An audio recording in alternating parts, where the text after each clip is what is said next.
Assalamualaikum warahmatullahi wabarakatuh.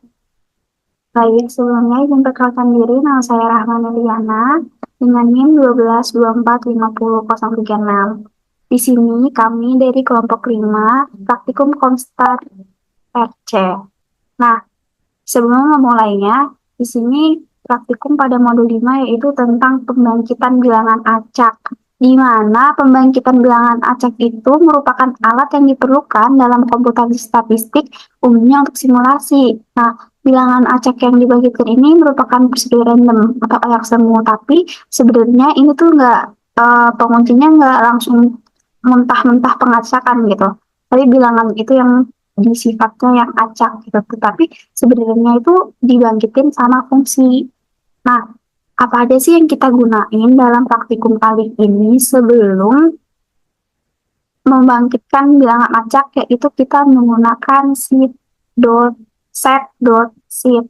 Nah, sebelumnya kita punya beberapa random generator pada L, itu ada di distribusi. Misal beta itu ada SEP1 sama SEP2. Terus kita punya gamma, yaitu berarti CDF-nya P gamma. Kemudian generatornya pakai R gamma. Dan parameternya itu shape dan rate atau scale.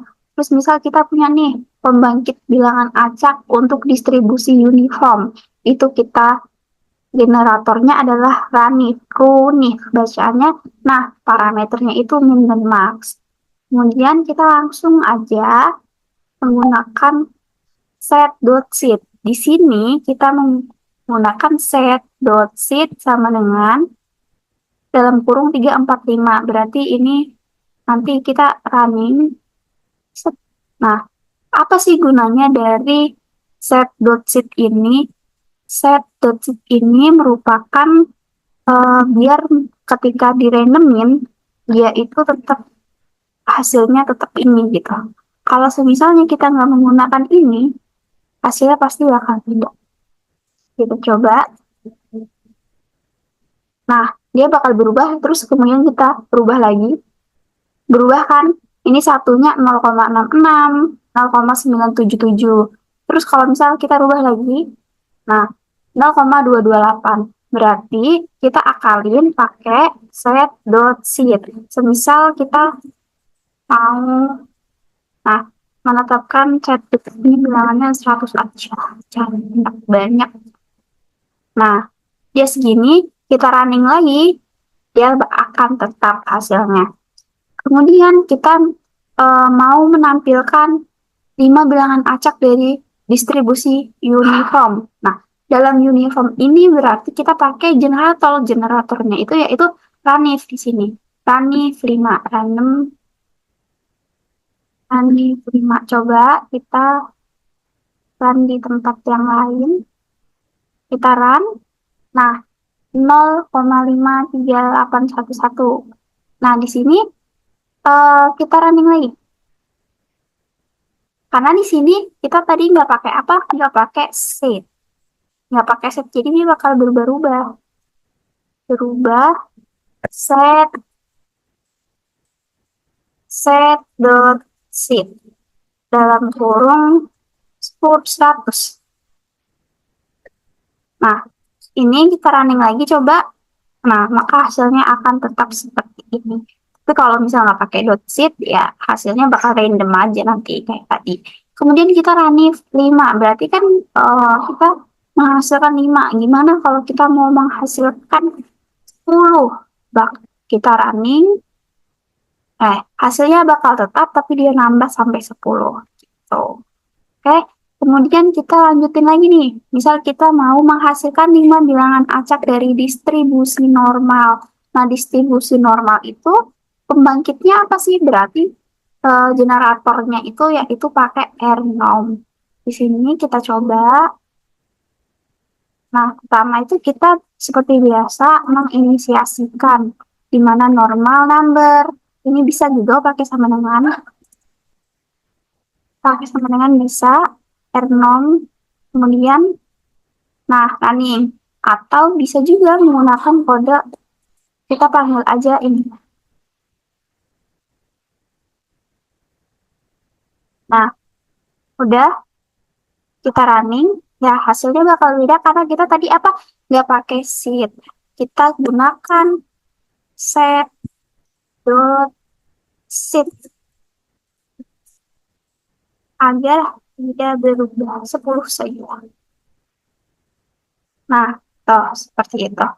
Terus kita lagi mau apa? Mau menghasilkan 5 bilangan acak dari distribusi binomial. Nah, distribusi binomial. Berarti binomial itu kan berarti eh, ini ya, yang pakai dua gitu kan, berarti dua.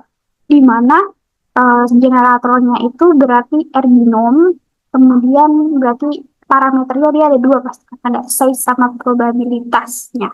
Kemudian kita running, jangan lupa kita runningnya yaitu, nah hasilnya bakal 11, 10, 11 sama 9. Di mana R binom kita 5, kita berarti butuh 5. Kemudian kita size-nya itu pakai 20 dan probabilitasnya yaitu 0,5. Oke, lanjut. Kita di sini punya soal nih. Kita kan ini tadi udah membangun pembangkit bilangan acak. Pertama pakai set.sheet biar dia ketika kita running kembali nggak bakal berubah-ubah. Kemudian kita bangkitkan pakai runif. Runif itu berarti apa? Pakai distribusi uniform. Kemudian kita pakai distribusi normal yaitu R norm. Itu generatornya. Kemudian kita pakai distribusi binomial dengan 20 kali percobaan. Berarti size-nya itu 20 kali, kita mencoba sebanyak 20 kali dan menggunakan probabilitasnya 0,5. Udah, kemudian kita masuk ke contoh soal. Nah, di sini misalkan pada suatu daerah yang memiliki wabah penyakit flu monyet mempunyai peluang untuk tertular sebesar 0,3. Bila diketahui keluarga Pak Saiful memiliki seorang istri, istrinya satu, kemudian dia punya dua anak, laki-laki dan satu perempuan. Tentukan peluang paling sedikit satu orang tertular, peluang 2 sampai 3 orang tertular, dan peluang tepat 4 orang tertular. Oke, berarti di sini kita mau mencari buat peluang paling sedikit satu orang tertular. Berarti paling sedikit satu orang tertular. Berarti harus tertular ya, karena ini paling sedikit satu orang tertular.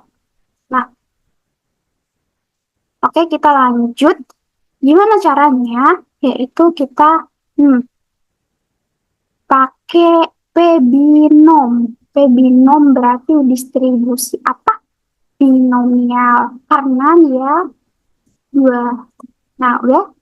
Di mana sebanyak satu orang nih, tepat satu orang. Kemudian dengan kita melakukan perulangan atau percobaannya itu sebanyak 5 kali, dan tadi kita mempunyai peluangnya itu sebesar 0,3 power detail. Nah,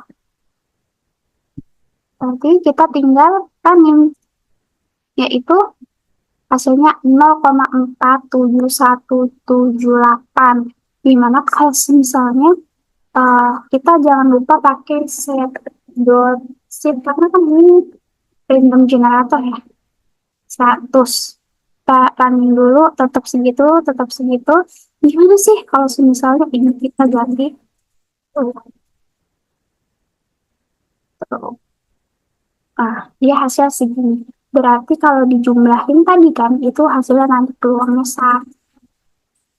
Fals. Karena dia harus satu tertular. Kalau kalau nggak ada yang kalau misalnya nggak ada yang tertular, dia tadi yang tinggal berarti satu dikurang 0,47178. Oke, lanjut. Kita jawab pertanyaan kedua, yaitu apa? Tentukan paling sedikit peluang 2 sampai 3 orang tertular. Berarti kita di sini ingin mengetahui kira-kira 2 sampai 3 orang tertular tuh peluangnya berapa sih? Nah, di sini kita akan menggunakan distribusi binomial lagi. Berarti D binom, yaitu kita seperti kayak tadi, sama aja Di sini kita punya binom, distribusi binomial. Nah, di sini kita melakukan dua orang kan. Nah, ini tuh dua orang di sini. 2 sampai 3 gitu. Berarti dua. Nah, size-nya kita lakukan percobaan sebanyak 5 kali, probabilitasnya 0,3 ditambah sama distribusi binomial dalam kurung 3. Kan 2 sampai 3 berarti ditambah size-nya 5, kita running. Nah, 0,441. Kemudian kita lanjut ke soal yang terakhir, yaitu peluang tepat 4 orang tertular.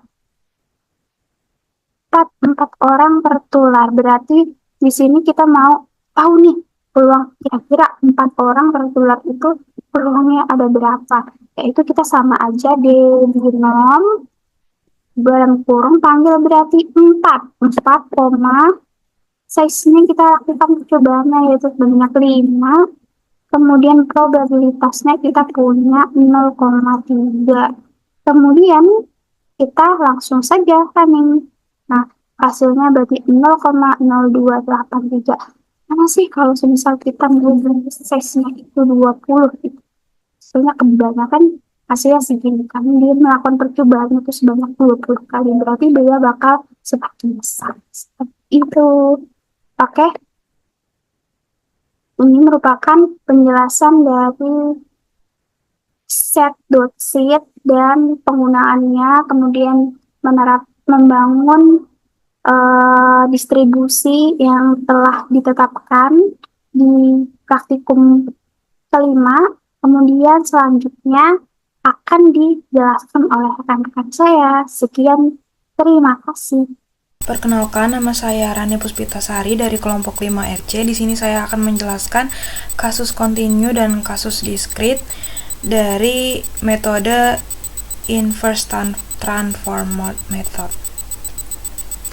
Di sini kita membuat variabel A 2, B 10, lalu bangkitkan variabel acak uniform dari 0 sampai 1 menggunakan generator distribusi uniform yaitu RUnif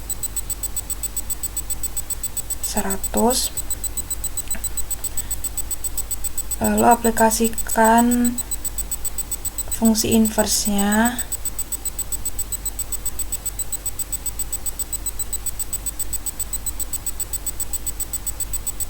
yaitu X sama dengan A ditambah U dikali B min A.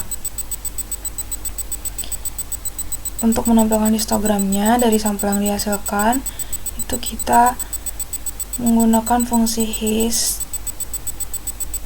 dengan nama histogram, yaitu histogram dari distribusi uniform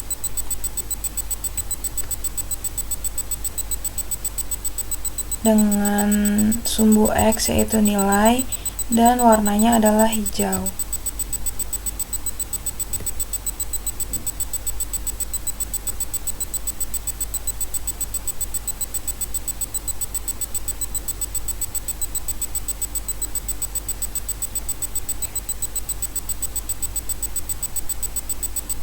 Saat di-run maka akan muncul histogram dari distribusi uniformnya seperti ini.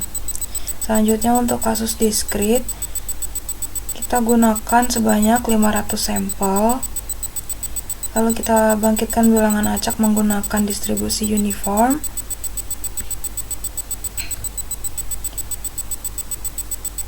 RUnif dengan sampel sebanyak N atau 500. Kemudian kita cari probabilitas kumulatifnya dari soal, yaitu ada 0,2, 0,5, 0,65 dan 1,0.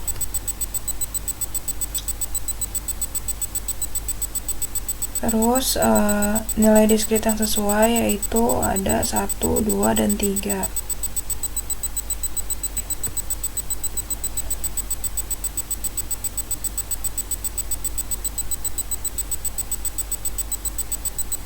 Selanjutnya kita cari fungsi inverse CDF-nya dengan fungsi find interval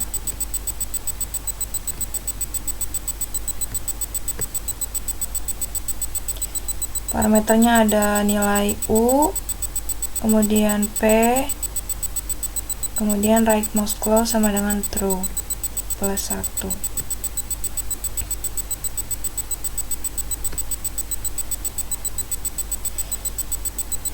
Kita tampilkan histogramnya menggunakan fungsi hist.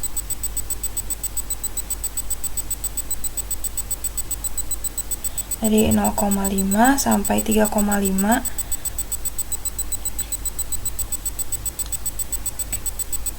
Dengan judul histogram yaitu histogram dari distribusi diskrit.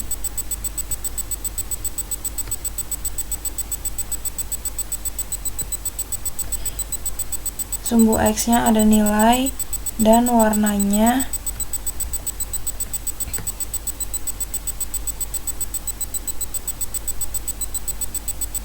adalah light blue. Lalu kita run.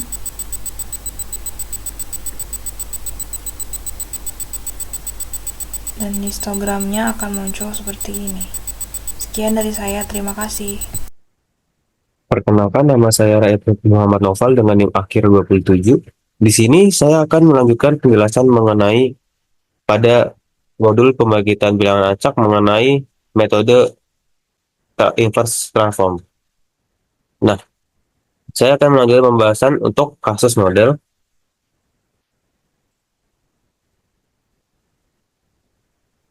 Nah, untuk kasus model sendiri, misal kita memiliki nilai B0, kita akan mencobanya dengan menggunakan model regresi. Kita tahu sendiri kalau model regresi itu tuh sama dengan Y sama dengan beta 0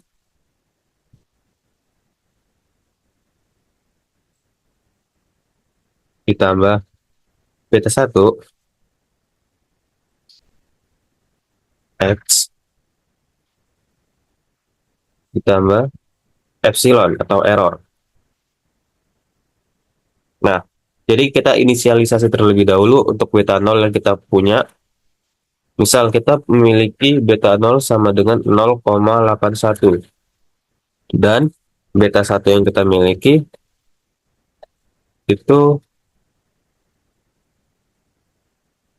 1,15.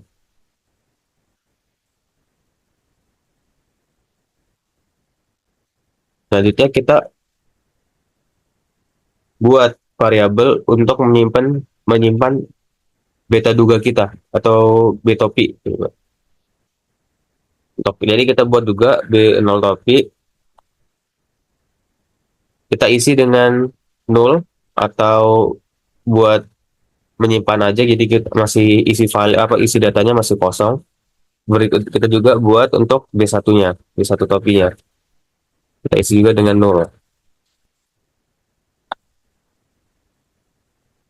Selanjutnya kita akan melakukan perulangan untuk membangkitkan bilangan acaknya. Kita melakukan perulangan for i in 1 sampai 300. Nah, jadi kita akan melakukan perulangannya sebanyak 300 kali. Habis itu kita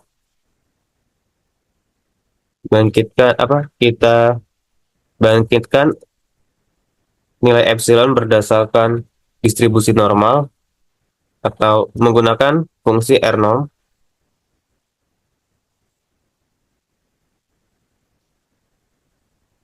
Nah, kita bangkitkan 10 angka epsilon. Selanjutnya kita juga bangkitkan nilai X-nya dengan menggunakan distribusi normal juga, dengan menggunakan fungsi R0 juga, banyak 10 juga. Kita juga bangkitkan nilai Y-nya banyak 10 juga. Untuk Y sendiri ini kita buat berdasarkan dengan fungsi model regresi ini. Jadi Y-nya ini sama dengan beta 0. Beta 0 yang kita inisialisasi ini 0,81. Jadi beta 0 ditambah beta 1 dikali X X kita yang kita bangkitkan dari sini, nilai X-nya kita dapat, itu ditambah epsilon, epsilon atau nilai errornya. Nah,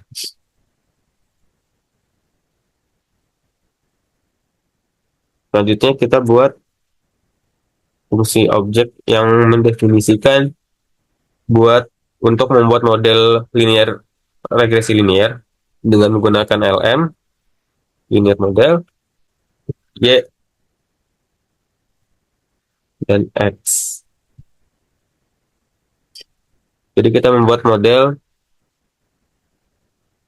dengan variabel Y dan X ini. Nah, selanjutnya untuk B topi, 0 topi-nya akan kita tambahkan.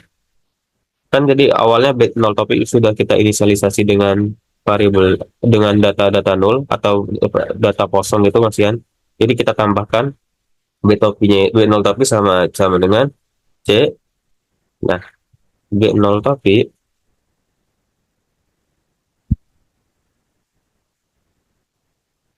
koma objek efisien. Nah, jadi kita untuk satu. Nah, jadi untuk kita kan ini kan membuat model linear regresi, apa regresi linear. Nah, dengan fungsi apa dengan fungsi LM ini, nah, jadi di fungsi LM ini atau linear model ini kita dapat koefisien. Jadi makanya kita ngambil koefisiennya. Nah, koefisien indeks satu ini di dalam fungsi objek ini merupakan B0.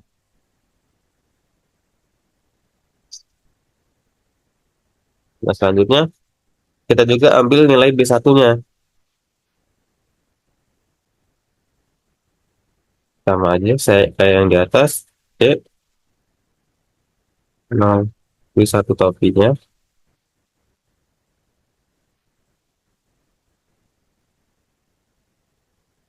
Nah, tadi kan kita kita pakai itu kan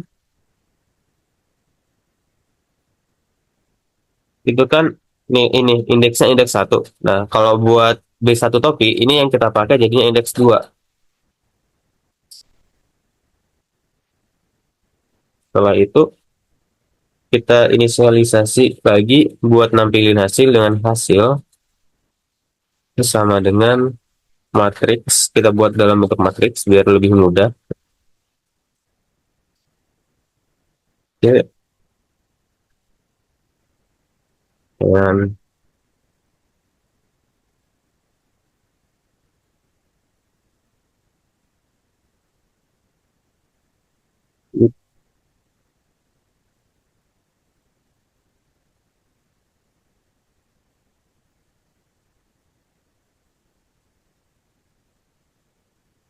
ini.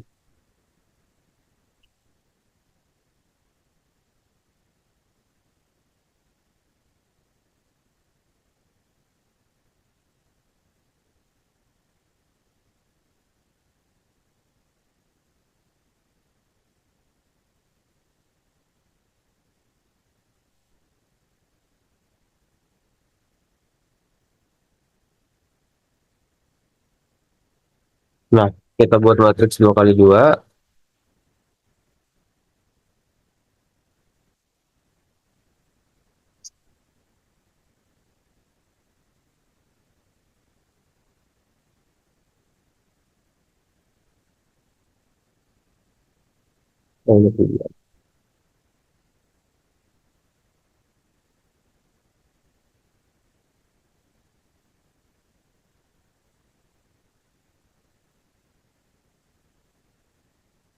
Nah, habis itu kita namain dulu buat row names di matriks hasil ini kita namain sebagai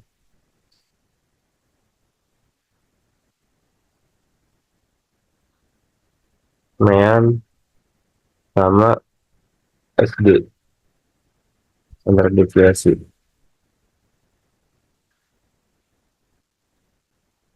Nah, untuk kolom namesnya sendiri kita juga beri nama, kasih nama dengan untuk kolom 1 itu D0 dan kolom 2 itu D1. Nah, bisa kita tampilkan hasilnya.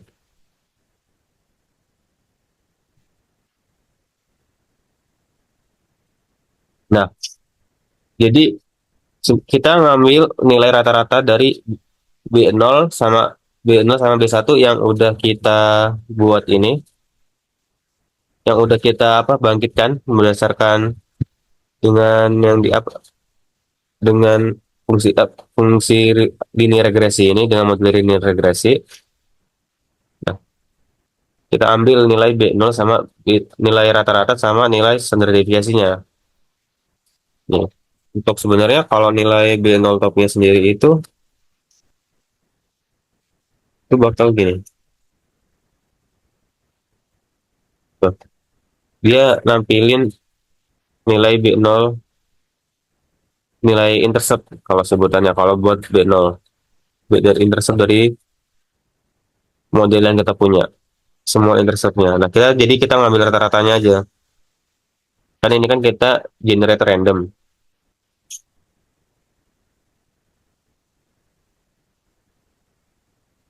Gitu. Jadi kita buat 10 X sama 10 Y, habis itu kita buat modelnya, habis itu kita simpen D0 topi sama D1 topinya berapa. Tuh, kita dapat tuh.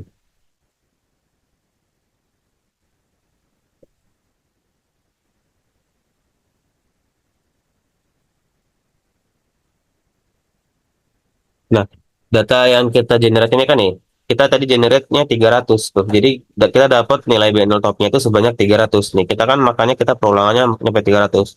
Kalau misal kita sampai 1000, bersih panjangnya juga bakal 1000 tuh. Jadi ini bakal beda juga nilai hasil yang kita dapat, rata-rata yang kita dapat juga. Tuh. Mungkin untuk kalau semakin banyak running time-nya juga semakin lama sih. Tadi ini soalnya kelihatan kejeda banget tuh di bagian perulangan tuh. Ada sedikit jeda. Sebelumnya kan tadi yang buat 300 kan nggak ada. 300 tuh lancar. Lebih lancar.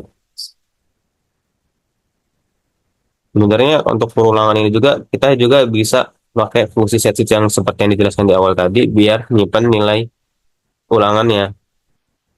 Ini kan kalau kita running terus-terusan pasti bakal berubah-ubah tuh 0,80 tadi kan. Tuh 0,828 nambah naik tuh.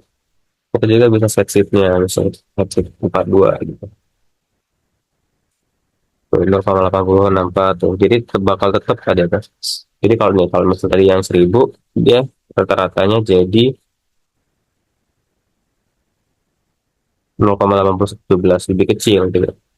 Untuk nilai B0-nya B1 itu. Nah, selanjutnya untuk Adjective rejection method, acceptance rejection method itu akan dijelaskan oleh teman saya. Halo teman-teman, perkenalkan nama saya Alia Nurul Islami Pasha dengan NIM 1224533. Di sini saya akan melanjutkan penjelasan dari teman saya. Saya akan menjelaskan tentang acceptance rejection method, yang mana ARM ini adalah sebuah distribusi X yang akan menjadi target untuk pembangkitan bilangan acak, namun sulit untuk dilakukan pembangkitan secara langsung. Nah, ARM ini juga kita gunakan untuk membangkitkan bilangan acak jika CDF pada suatu pengubah acak itu tidak bisa ditentukan. Nah, di sini dibanding membangkitkan bilangan acak secara langsung dari distribusi tersebut, kita akan membangkitkan bilangan acak dari suatu distribusi Y yang lebih mudah diimplementasikan. Di sini kita akan mencoba codingannya. Yang pertama, untuk menentukan parameter untuk distribusi gamanya. Nah, caranya itu kita masukin alfanya adalah 2 dan betanya itu 2 juga. Selanjutnya kita tentukan parameter untuk distribusi eksponensial. Di sini kita gunain lambda 1 per beta. Selanjutnya kita bakal mencari nilai C-nya dengan cara X values, habis itu kita tambahin setnya itu 0,01 dan length out-nya itu ada 1000. Terus kita tambahin juga density gamma values-nya, itu kita bikin 1/gamma alpha dikali beta alpha. Nah, dikali X values alpha kurang 1. Selanjutnya eksponensial min X values per beta. Selanjutnya kita masukin density exponential values-nya. Dan di sini lambda dikali eksponensial min lambda dikali X values, dan C-nya itu untuk C-nya kita masukkan huruf C besar, dan di sini max density gamma values-nya dibagi density exponential values-nya. Nah, setelah itu kita akan mencari jumlah sampel yang ingin diambil. Jumlah sampel yang ingin kita ambil itu adalah 1000 sampel. Selanjutnya juga kita mempersiapkan vektor untuk menyimpan sampelnya dengan cara samples, numeric, and samples. Jadi sampelnya ini akan tersimpan. Selanjutnya kita buat metode acceptance rejection-nya dengan rumus for I in 1 and samples. Setelah itu kita buat repeat. Nah, habis itu kita membuat cara untuk menghasilkan sampel dari distribusi proposal eksponensial. Caranya itu dengan X garis bawah proposal, setelah itu Rex P-nya 1, rate-nya itu sama dengan lambda. Setelah itu kita menghitung densitas dari distribusi gamma secara manual. Nah, caranya itu dengan density garis bawah gamma, setelah itu 1/gamma kali alpha kali beta alpha. Nah, dikali dengan X proposal, pangkat alpha min 1, dan dikali dengan eksponensial min X proposal per beta. Selanjutnya kita cari juga untuk menghasilkan sampel dari distribusi uniform untuk membandingkan C-nya. Nah, di sini kita buat U run if 10 C. Di sini C harusnya huruf besar ya teman-teman. Nah, C ini sebagai batas atas. Selanjutnya tahap acceptance rejection. Nah, jika kondisinya U kecil dari density gamma dibagi lambda dikali eksponensial min lambda dikali X proposal, sampel I kecil sama dengan X proposal. Nah, nanti akan klik. Selanjutnya, kita akan menampilkan histogram dari hasil sampel yang diberikan. Dengan cara his samples, break sama dengan 30. Kita lanjutkan codingannya. Histogram simulasi gamma. Setelah itu,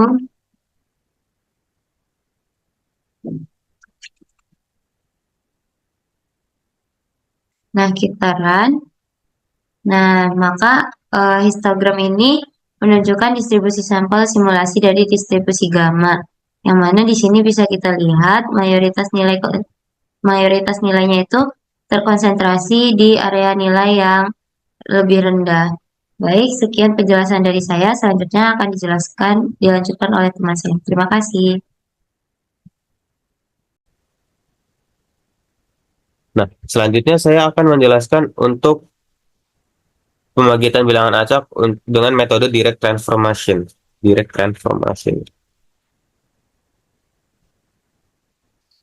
Nah, transformation.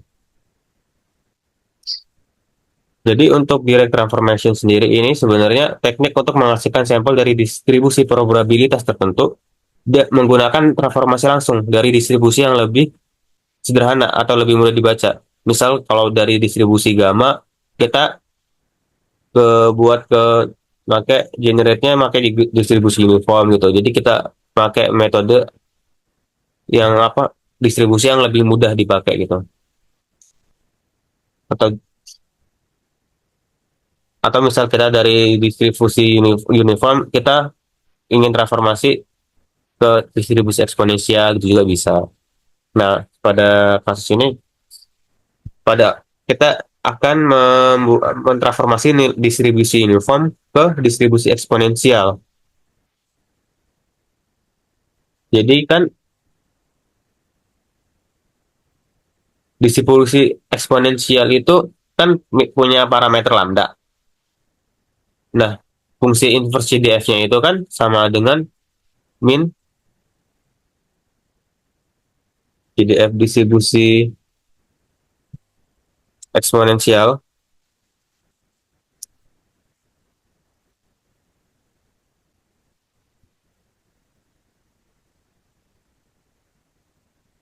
itu kan sama dengan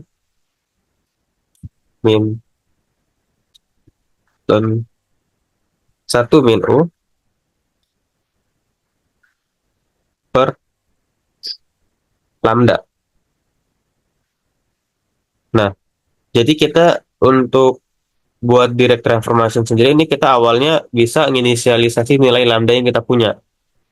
Misal kita coba lambdanya itu sama dengan 1. Jadi kita inisialisasi dulu lambda sama dengan 1. Habis itu kita nentuin banyak sampel yang pengen kita pakai atau jumlah jumlah sampelnya gitu. Dengan inisialisasi n sama dengan berapa? Misal kita pengen 1000, jadi n sama dengan 1000 gitu. Nah, selanjutnya selanjutnya kita bisa generate nilai U-nya. Nilai U buat dari kan berdasarkan fungsi ini nih. Kita generate nilai U-nya. Itu make berdasarkan distribusi uniform gitu kan. Jadi kita U Ranif make fungsi Ranif bawaan R itu buat generate random uniform gitu kan. Nah, sebanyak sebanyak n. N-nya kan 1000 gitu. Jadi sama aja kayak sebanyak 1000 gitu. Jadi kita buat bilangan acak sebanyak 1000. Nah, selanjutnya kita bakal masukin ini ke persamaan yang kita punya.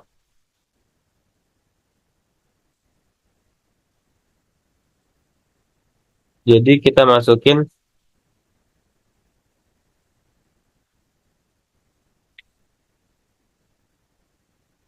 kan ini sebenarnya kalau buat CDF ini kan sama aja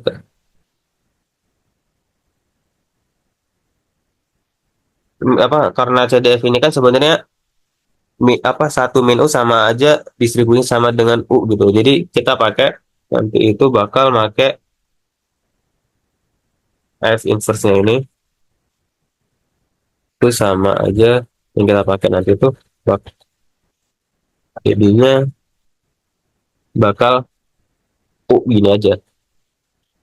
Jadi min ln U per lambda gitu. Nah, jadi kita generate nilai masukin yang kita apa nilai U yang kita generate ini ke nilai X atau yang pingin kita transform itu. Jadi X-nya itu sama dengan min log U. U ini kan nilai yang kita generate per lambda. Lambda ini kan nilai yang kita inisiasi di awal ini 1 gitu. Nah,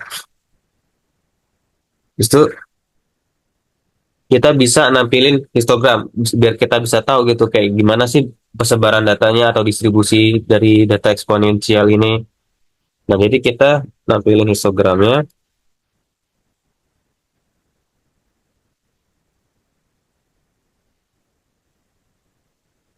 930.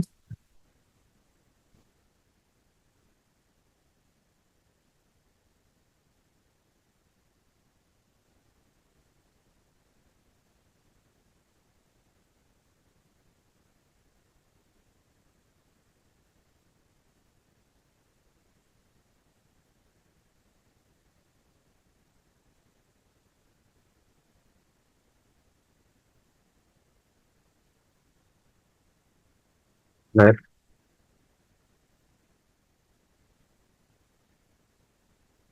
mulai.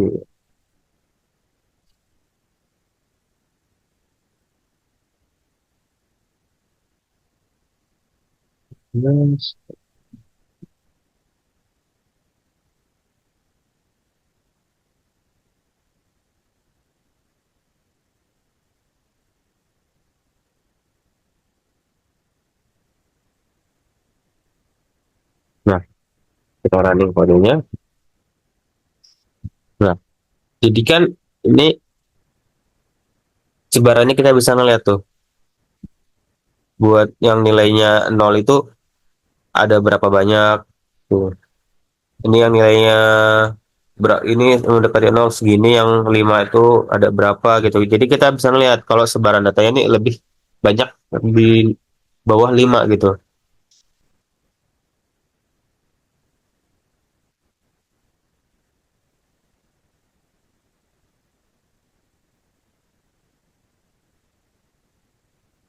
Nah, tuh kita bisa lihat nilai X-nya sebanyak tuh ada 1, ada 2 tuh. Kan kebanyakan memang di bawah 5 nih.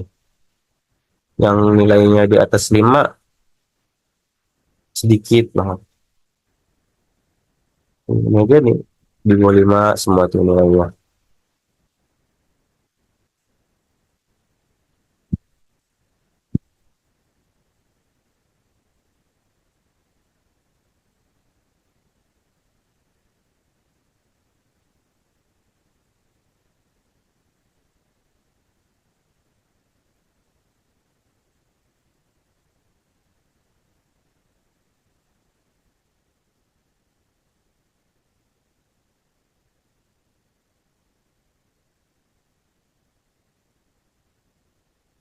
Nah, ini sama aja kayak tadi sih. Kita juga di awal ini bisa ngeset sheetnya gitu, biarin ngunci nilai randomnya. Kayak awal yang tadi sebelumnya dijelasin kan udah. Kita misal kita pakai 27. Jadi kan gambar ini kan masih distribusi histogramnya ini bakal tetap. Nah, nilai X yang kita punya juga bakal tetap itu aja, nggak bakal berubah-ubah setiap di running lagi gitu. Nah, sekian penjelasan dari saya. Kurang lebihnya mohon maaf. Ya, saya akhiri. Terima kasih.